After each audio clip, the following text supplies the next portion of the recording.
Ada orang nggak ngerti ilmu tasawuf, cuma ngerti ilmu akidah, lalu menghukumi tasawuf dengan bab akidah, kacau lagi. Ya. Itu akibat tasaddur lil ifta, berfatwa, memfatwakan sesuatu padahal bukan ahlinya. Ini banyak sekarang, ya. Guru sama murid bisa tengkar Pak gara-gara ini. Lalu di ujung kitab, beliau mengatakan, paragraf terakhir, lakinnil jahil la ya'lam ratbata nafsihi, fa kaifa ya'rif ratbata ghairihi. Orang jahil itu dia nggak ngerti siapa dirinya, makom dirinya, bagaimana mungkin dia akan mengerti makom orang lain. Maka nggak mungkin dia bisa menghormati orang lain. Itu sebabnya orang jahil itu suka membid'ahkan ulama, bahkan menyesat-nyesatkan kiai. Karena dia sendiri nggak ngerti diri itu sebagai orang yang ilmunya sebenarnya belum seberapa. Masa cuma 2 kali pertemuan bisa ngerti bid'ah? Hah? Bagi dia cukup 2 kali pertemuan ngerti bab tauhid, ngerti bab bid'ah. Begitu, itulah pesantren super kilat. Ya. Kita ngaji qawaid bisa 2 tahun. Qawaid fiqhiyah. 4 tahun malah kami. Kita qawaid kita ngaji 4 tahun, diputar-putar, itu pun nggak semua paham di zaman itu, ya. Kita putar-putar pakaian gitu. Belum lagi kitab dalilnya. Masa tiba-tiba ada orang ngomong hari ini cukup 2 kali pertemuan paham? Kan lucu, ya. Maka benarlah kata beliau, orang jahil tuh nggak ngerti sampai di mana makomnya, apalagi makom orang lain. Wajar kalau mereka kasar kepada ulama, ya. Lalu di ujung kalimat Imam Ghazali berkata, "Lau sakata man la ya'lam la saqatal khilaf." Kalau orang tak mengerti, diam, khilafiyah selesai. Nggak ngerti masalah ruh, jangan bahas ruh. Nanya dulu ente, tabayun dulu, ya kan?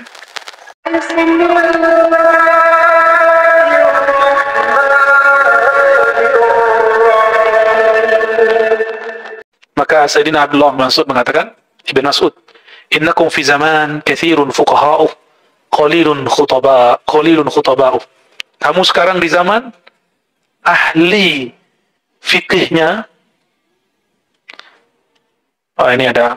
Innakum fi zaman kathirun fuqaha'u. Di zaman ini, maksudnya zaman sahabat, akan banyak kamu lihat orang faqih tapi nggak bisa berkhutbah, nggak bisa ceramah. Tapi akan ada masa sedikit alimnya, tapi banyak penceramahnya. Coba catat Pak, berapa jumlah masjid di Jakarta aja? Ini Tangerang ya? Berapa jumlah masjid? Bulan puasa, anggaplah saya dengar 8.000 sampai 10.000 di Jakarta. Yang terdaftar, wallahualam berapa tuh? Kalau begitu, bulan puasa, di jam yang sama, ada 8.000 sampai 10.000 orang berceramah. Itu jaminan mereka berkualitas ada nggak tuh? Kan nggak tahu kita. Maka yang aman bagi dai cukup bicarakan tentang akhlak, motivasi kebaikan. Jangan bicara hukum, karena bab hukum harus seorang mufti, harus orang yang pernah ngaji kitab-kitab fikih dan dapat ijazah dari gurunya untuk berfatwa. Kalau nggak boleh, ya. Kalau nggak boleh fatwa. Jadi fatwa hanya boleh muncul dari seorang mufti yang dapat ijazah dari gurunya. Atau yang satu lembaga resmi. Kalau di Muhammadiyah ada Majelis Tarjih, di NU juga ada gitu ya, Bahsul Masail, di MUI ada komisi fatwa. Ada komisi fatwa. Karena MUI itu bukan semua orang alim, ini perlu diketahui. MUI ini ada macam-macam, ada intelektual, ada ahli ekonomi, ada ahli politik. Yang alimnya itu ngumpulnya di Darul Ifta, di komisi fatwa. Itu alim semua. Namun yang alim juga ada nyebar di beberapa divisi-divisi. Mungkin dia tidak terlibat dalam komisi fatwa. Itu sebabnya fatwa MUI pun diperdebatkan. Yang memperdebatkan Tarjih Muhammadiyah ataupun Bahsul Masailnya NU. Ya begitulah. Seru Pak beragama di Indonesia ini.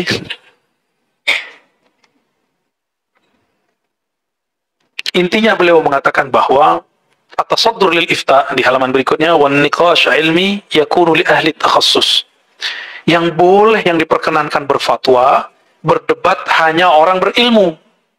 Maka wajarlah saya berulang-ulang kali menyampaikan Imam Syafi'i mengatakan, "Lau jadalani alimun ghalabtuh." Kalau yang mendebat ke orang alim, aku akan kalahkan dia.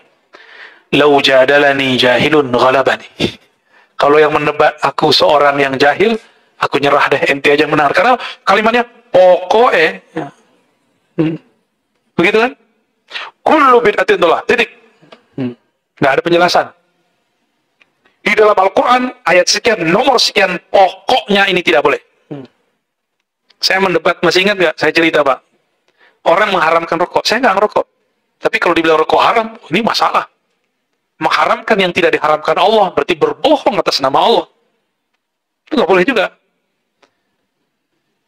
Bahkan ada yang lebih dahsyat mengatakan, rokok itu syirik. Rokok syirik. Cuma karena kalau ada azan, nanggung rokok. Cuma begitu doang dianggap rokok syirik. Saya tanya balik yang bilang syirik. Oh, rokok syirik ya? Lebih bahaya rokok atau khamar? Tua. Minuman keras. Lebih bahaya mana? Ya, anggap antum orang yang ngomong tadi ya. Lebih bahaya rokok atau tua? Lebih haram mana? Di Quran adanya tua, rokok nggak ada. Adakah di Quran mengatakan bahwa khamar itu syirik? Nggak ada. Kalau khamar tertulis di Quran haram, dia cuma disebut najis atau haram, hurrimat ya. Hurrimat alaikumul maitatu waddamu wa lahmul khinzir. Ya. Kemudian ada apa? Rijsun ya, kalimat begitu. Dia cuma begitu doang. Kok tiba-tiba ada orang berfatwa di zaman ini dan didengar? Aneh ya? Nah, kadang-kadang ustadz begitu lebih didengar daripada ustadz mata pesantren. Dan ini zamannya kiai-kiai pesantren Bapak Ibu itu sudah lama, dan saya melihat ilmu mereka cukup cuma ngomongnya Indonesia atau Jawa atau Banten atau Sunda. Kaidah yang mereka baca di kitab itu yang dibaca juga di Mesir, yang dibaca juga di Hadramaut, sama. Cuma beda bahasa aja. Orang Mesir juga nggak ngomong bahasa Arab murni, bahasanya Amiyah. Orang Yaman juga begitu Amiyah. Kenapa kita lebih respect kepada kalam ulama di sana, lalu tidak menghiraukan kalam ulama di sini? Gitu. Itu agak aneh juga. Jadi yang mulai berfatwa siapa? Orang ahli ilmu.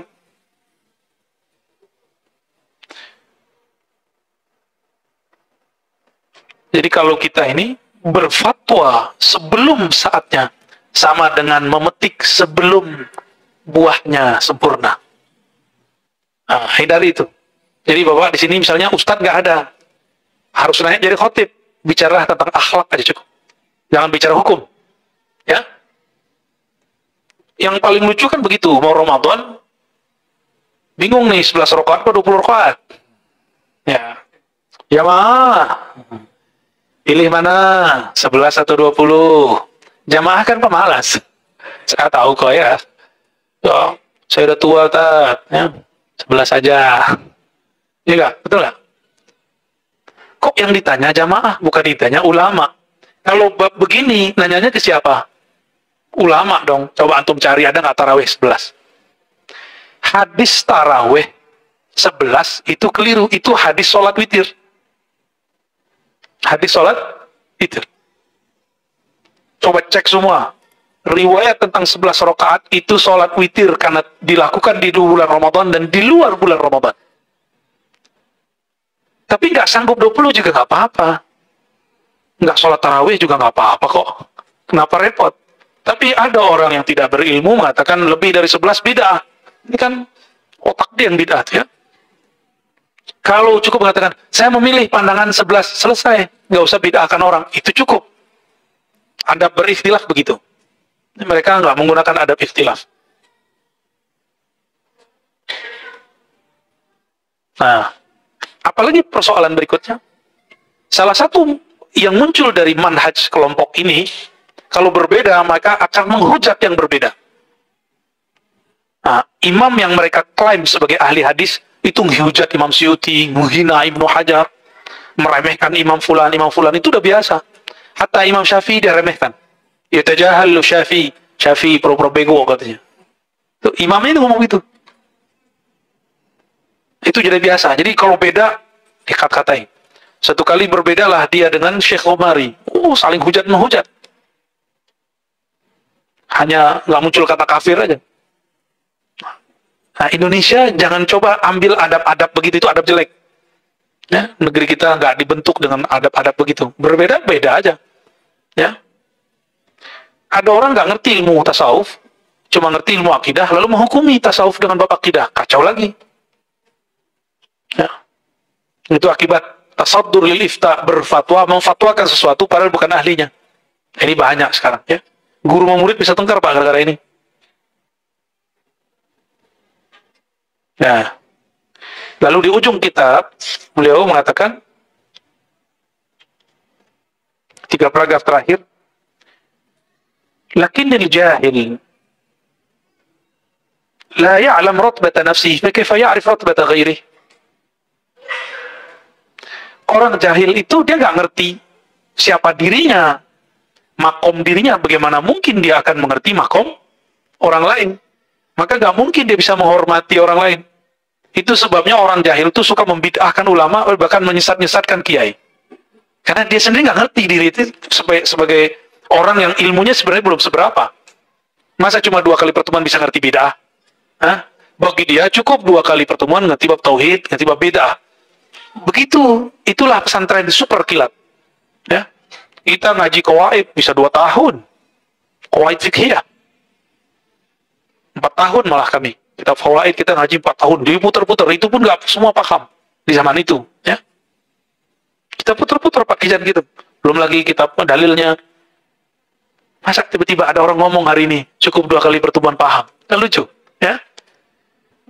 Maka benarlah kata beliau, orang jahil tuh nggak ngerti sampai di mana makomnya, apalagi makom orang lain. Wajar kalau mereka kasar kepada ulama. Ya. Lalu di ujung kalimat Imam Ghazali berkata, "Lau sakata man la ya'lam la saqata al-khilaf." Kalau orang tak mengerti, diam, khilafiyah selesai. Nggak ngerti masalah ruh, jangan bahas ruh. Nanya dulu ente, tabayun dulu, ya kan? Nggak ngerti masalah ghaus, baca kitab Khatmul Aulia, baca kitab Jami Usul Aulia, baca kitab Ibn Arabi. Membahas itu dari awal sampai akhir, bahas kutub. Kalau nggak sanggup, bilang kitabnya susah, nanti kita kasih tahu. Jangan kemudian menolak. Nggak tahu bab malamatiyah, nanya kepada orang yang mengerti malamatiyah.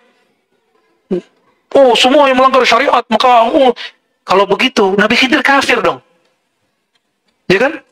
Nggak begitu cara kita beradab dalam ilmu. Kalau nggak tahu, diam. Lau sakat ma la ya'lam. Kalau seandainya orang yang tidak mengerti, diam aja. Apa yang akan terjadi? Saqatal khilaf. Maka khilafiyah akan hilang. Tapi sudah sunnatullah. Orang nggak mengerti, langsung komentar. Padahal dia belum mengerti apa yang dikomentari. Nggak ngerti masalah hulul ittihad. Lalu murtadkan orang. Oh, hulul pun sudah beda dengan ittihad. Ada lagi namanya wahdatul wujud. Antara istilah ahli akidah beda dengan istilah ahli tasawuf. Dan tidak boleh disama-samakan. Ahad dalam ilmu akidah beda dengan ahad dalam ilmu tasawuf. Penjelasannya. Ahmad dalam ilmu akidah beda penjelasan dalam ilmu tasawuf. Jangan kemudian diaduk-aduk. Kita ini cukup nama dengan nama KTP. Itu ilmu zahir. Jangan dicampur aduk. KTP kan baru ada dari kemarin sore, Pak. Dulu ada KTP nggak? Bapak kecil ada KTP nggak, Pak? Baru belakangan punya KTP. Begitu orang-orang sekarang terhijab dengan ilmunya, berkomentar sebelum tahu. Ya, ini bukan pembelaan terhadap diri saya, ya. Saya nggak ada niat bela diri sendiri. Mundur, ternyata ada 1 bab ketinggalan untuk ikhtitam. Tamassuk bizahir wa ta'abbud bisyab.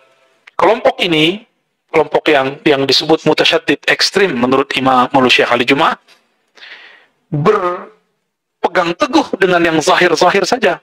Padahal ilmu itu ada yang zahir, ada yang batin. Allah pun menyebut dirinya zahir dan batin. Ya, ada muhkam mutasyabih. Mereka nggak mau tahu, taunya muhkam aja, yang jelas-jelas. Yang samar-samar mereka nggak mau tahu. Wa ta'abbud bithiyab, beribadah dengan pakaian. Nah, ini kalimat agak pedes. Syekh Ali Jum'ah pedes sekali, ya. Tapi ini benar, ini sahih. Ini sahih. Coba kalau di kita kan yang lagi rame sebelumnya masalah celana jingkrang. Padahal Nabi nggak pernah sholat pakai celana. Kalau taubat itu selesaikan masalah. Nabi itu sholat pakai sarung atau pakai celana? Maaf ya yang pakai celana, ya. Bukan berarti tidak boleh pakai celana. Tapi kalau dipermasalahkan celana di bawah mata kaki, ini akan panjang ceritanya. Karena Nabi mengatakan, "Shallu kama ra'aitumuni usolli." Sholatlah seperti kamu melihat aku sholat. Nabi tidak pernah sholat pakai celana jingkrang. Nabi kalaupun jingkrang, sarungnya. Tapi dalam hadis sholat kusuf, Nabi sholat sarungnya di bawah mata kaki. Hadis Sahih Bukhari, Kitabul Libas, bab pakaian, hadis nomor pertama. Nabi sholat keluar dari rumah, lalu terjadi gerhana, di dalam masjid Nabi sholat sarungnya di bawah mata kaki. Hadisnya Sahih Bukhari. Kenapa menutup mata? Ya, maka sarung saya ambil pakai hadis itu. Ya, walaupun zaman sudah berubah. Dan perlu diingat, di zaman dulu tidak ada hijab antara laki dan perempuan. Dulu sarung itu mahal. Dalam masa ya ekonomi, kondisi sosial yang belum sejahtera, semua kain itu mahal. Maka jika ada orang pakai sarung di bawah mata kaki, itu berarti orang belagu dan sombong. Ketika dia sholat, dia akan berkhayal dengan sarungnya. Gitu. Maka disebutlah sombong pakaian itu khuyala, bukan kibria, bukan kubara, bukan mutakabbir, bukan takabur. Takabur itu di dalam diri. Kalau pakaian disebut khuyala, orang yang berkhayal dirinya pakaiannya lebih baik dari sampingnya. Nah, antum nih habis beli sarung keren tuh yang baru-baru tuh, kan ada tuh yang depannya B itu ya. Atau sarung batik yang depannya apa L ya. Waduh, harganya lebih mahal daripada handphone, Pak. Jadi kalau ada orang pakai celana belagu, dalam hati dia, sarung gua itu sama saku-sakumu. Dalam hatinya, sama saku-sakumu juga kebeli. Sama ibu-ibu hati-hati. Nah, khuyalanya ibu-ibu itu mainan tas. Tas, bener nggak? Kalau kita isi tas aja lah ya. Maka reuni-reuni ketemu-ketemuan itu kan yang diperhatiin tasnya.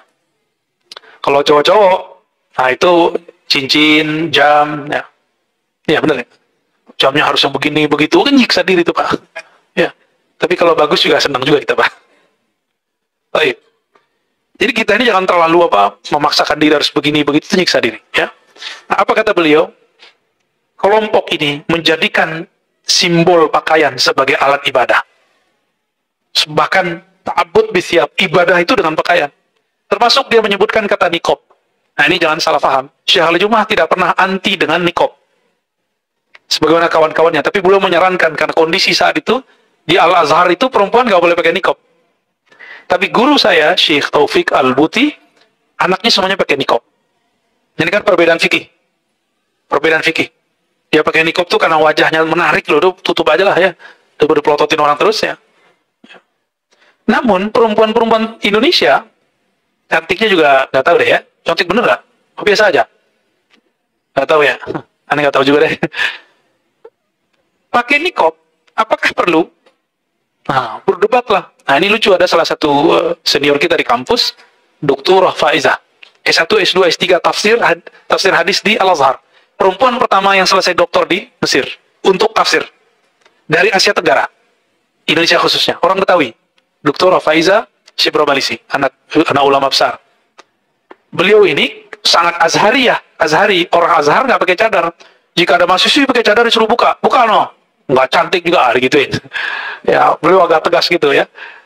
Namun saya berbeda pendapat dengan orang kampus waktu itu. Kalau orang bercadar dilarang, terus dia mau kuliah di mana lagi? Di UIN udah dikata-katain, di lembaga kita masa dikata-katain juga. Saya bilang begitu. Nggak tahu, kayaknya nggak didengar nih. Karena nggak ngurusin kampus soalnya. Udah ngurusin umat aja kayak antum ini ya. Ini kritik beliau sering disalahpahami. Jadi beliau mengatakan, ya dulu perempuan bahkan nggak pakai jilbab. Sampai Sayyidina Umar mengusulkan kepada Rasulullah, karena usulan Sayyidina Umar, turunlah ayat hijab. Baru perempuan pakai hijab, belum muka masih dibuka. Berarti dulunya orang Arab tidak pakai hijab seperti yang kita pahami sekarang. Nggak pakai jilbab seperti yang kita pahami sekarang. Orang Arab dulu, Pak. Lalu tradisi manakah itu? Ternyata di luar agama kita, yaitu orang Yahudi ortodok, Kristen ortodok, itu sudah ada yang berkerudung. Apakah Islam mengambil itu? Enggak. Kebetulan aja sama. Ya, kebetulan aja sama. Masih ingat Buya Hamka? Masih ingat Kiai Abdul Wahid Hashim? Itu istri-istrinya cuma kayak bunyai-bunyai di Jawa, cuma tutup sini, ininya buka. Sekarang kalau ngelihat keluarga Gus Dur, kayak gitu lah. Itu dulu bunyai-bunyai di zaman dulu. Nah, keluarga Gus Dur begitu nggak? Begitu. Dulu, itulah islamisasi yang baru dicapai. Sekarang, alhamdulillah, islamisasinya sudah sama kuat. Perempuan lebih rapi ditutupnya. Nah, disinilah kemudian kita menjadi dilema. Mau kita bantah, kiai-kiai kita dulu membolehkannya. Mau kita nggak bantah, ini kan menarik juga dilihat, Pak. Ya, benar nggak? Menarik, Pak. Kelihatan beningnya, putihnya. Setelah beliau nulis ini, Syekh Ali Jum'ah dituduh mengharamkan nikob. Enggak, beliau tidak pernah mengharamkan nikob. Nah, beliau hanya mengatakan bahwa nikob aja, tapi jangan dijadikan itu sebagai suatu kewajiban. Gitu ya. Yang nggak bernikob boleh. Yang penting tutup aurat. Nah, ini tutup aurat, itu rumusnya itu dari guru saya, Syekhna Ali Mustafa Yaqub. Ini ada juga orang yang hasad sama saya, terus mengadu-adu saya dengan beliau, almarhum, dianggap saya kurang adab kepada Kiai Mustafa, karena mengatakan beliau pernah kena Wahabi. Wahhabah. Bagi saya itu sebuah kebanggaan, guru saya pernah Wahabi. Bagi dia menyebut Wahabi itu nah itu udah beda diksi kalimat, Pak. Bagi saya, guru saya pernah Wahabi, saya bangga, Pak. Beliau pernah Wahabi, beliau menjadi Ahlus Sunnah yang full. Saya bangga, saya bisa bercerita. No, orang dulu pernah Wahabi 9 tahun di negeri Wahabi, menjadi asu aja. Tapi kemudian kalam ini diperintil. Tapi ya sudahlah, kita selalu berlindung min syarri hasidin idza hasad, dari keburukan orang hasad ketika dihasad. Memang kullu ni'matin mahsudah. Setiap nikmat pasti ada hasad. Benar nggak? Ada nikmat zahir, batin, ada nikmat makan, minum, ada nikmat. Mungkin bagi dia populer itu nikmat. Enggak. Antum cobain populer. Orang mau makan, orang minta foto, nggak nyaman. Mau beli gorengan, nggak jadi bayar, Pak. Enak sih ya. Mau makan, mau bayar, nggak jadi. Akhirnya kita jadi malas makan di situ. Nggak enak, ya. Mereka mengira itu enak. Akhirnya banyaklah orang kemudian iri, dan ini suatu hal yang menyedihkan sebenarnya. Ya, teman-teman, sahabat-sahabat yang Allah, coba pandang bahwa semua nikmat itu dari Allah. Allah tidak pernah salah kirim nikmat. Pernah salah kirim nikmat? Karena dia tidak pernah salah kirim nikmat, maka iri kepada orang sama dengan menuduh Allah salah kirim. Itu akidah berbahaya. Akidahnya sudah fasidah, sudah rusak. Dan kita nggak perlu rusak dengan orang-orang begitu, ya. Antum punya apa, punya ini, akan ada yang hasad. Maka jangan tampilkan nikmat. Kalau beli mobil, nggak usah posting. Lagi berkendara ke Bandung nih, gitu. Kan ada ikatnya tuh, kan kelihatan, oh lagi di mobil nih. Ya, nggak perlu. Ya, antum punya rumah baru, nggak perlu foto depan rumah. Ini rumah hasil jerih payah, bukan hasil. Itu sih nggak usah ngomong begitu. Nanti ada orang iri, kasihan. Jalan-jalan ke Turki, nggak usah posting lah. Nanti kalau udah balik baru posting. Ya, nanti ada orang iri. Ya, termasuk ilmu dan segala macam, akan banyak orang iri. Kalau ilmu yang iri siapa? Orang berilmu. Jamaah yang iri, orang yang tadi punya jamaah. Begitulah terus. Semoga umat ini dijaga oleh Allah SWT. Kesimpulan dari kajian kitab ini bahwa Syekh Ali Jum'ah menyampaikan kritiknya terhadap kelompok Wahabi, Salafi, bukan berarti beliau membenci dalam pengertian mengkafirkan. Seperti kelompok Salafi menganggap beliau ini sudah ada yang memurtadkan malah, ya. Minimal sesat. Dianggap musyrik karena beliau suka tawassul. Jadi Syekh Ali Jum'ah ini sudah korban dan mau dibunuh. Jadi beliau mau masuk Jumatan, mau ditembak, tapi yang kena cuma ininya, bodyguardnya, ya, pengawalnya. Beliau ini mazhabnya Syafi'i, orang Mesir, mazhabnya Syafi'i, akidahnya Asy'ari.